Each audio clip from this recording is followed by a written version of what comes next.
So recently, I have been feeling called by God to explore a certain spiritual discipline that I actually find to be a really hard one to do. It's actually one that a lot of us kind of overlook or think is maybe one that we're not supposed to spend that much time worrying about. And it is the spiritual practice of Sabbath rest. So the word Sabbath actually comes from the Hebrew word that Shabbat. And in Hebrew, the word Shabbat literally means to stop. So the idea of Sabbath rest is first we have to stop so that we can, in fact, rest. And often I think the spiritual discipline of Sabbath rest is really seen more as a luxury. It's something that if we get all of our work done, then maybe we can start this practice of Sabbath rest. But actually, in reality, I think the Bible calls us to Sabbath rest, whether or not the work is done. And I actually think, after doing a little bit more reading through scripture about it, it's not something that's optional. It's actually something that God finds very, very important. It's found throughout scripture. It's one of the 10 commandments, and it's a mandate from God. And so I've been thinking, what is that all about? Why would stopping and resting be something that God insists on? Why would it not be something that we get to do when our work is done, but rather God says, doesn't matter if the work's done or not, I still insist that you do it. So the first reference to Sabbath rest actually comes at the very, very beginning of the Bible. It is at the very beginning of Genesis chapter 2. And this is the words of Genesis. It says, "Thus the heavens and the earth were finished and all their multitude. And on the seventh day, God finished the work he had done. And so he rested on the seventh day from all the work. And so God blessed the seventh day. And because on it, God rested from all the work that God had done in creation."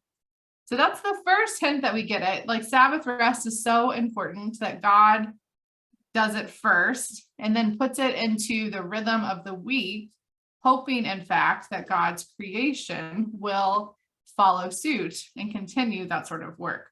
The next time we get some reference to the idea of Sabbath actually comes in the book of Exodus, chapter 20, where it is listed as one of the 10 commandments. And so this is the words that we get about Sabbath rest in Exodus. It says, "Remember the Sabbath day to keep it holy. 6 days you shall labor and do all your work, but the seventh day is a Sabbath of the Lord your God. And in it you shall not do any work, you or your son or your daughter, or your male or your female servant, or your cattle, or your sojourner who stays with you. For in 6 days the Lord made the heavens and the earth, and the sea and all that is in them, and rested. And on the seventh day, therefore, the Lord blessed the Sabbath day and made it holy." What I find interesting in Exodus chapter 20, where it is referenced that we are commanded to take Sabbath rest, it's also repeated in Deuteronomy a couple books later in a very similar fashion. But it's not just about my resting that's important. It's actually we rest so that all beings and creatures and people that we know can also rest. Oftentimes, Christians conflate Sunday morning worship with the practice of Sabbath rest. We think if we went to worship, then that we also practice Sabbath. But I actually think that they're two separate spiritual disciplines. We gather together in worship on the first day of the week to remember the resurrection of Jesus and to worship God together in community. And Sabbath rest is a way of taking a practice of acknowledging that our time, this resource of time, is not our own. That in fact, all of us, including our time, is also God's time. And we rest for our own rejuvenation, but also we rest on Sabbath to acknowledge that God is actually the God of not only our beings and our world, but also of our time. And it's not just about my own rest. So if I'm just practicing Sabbath rest on my own, I'm not fully living into God's command, but rather we should all be about the work of making sure that everyone that we encounter is able to stop, to pause, and to rest so that they can be rejuvenated but also so that they can have the opportunity in the pause to experience God's love, mercy, and justice.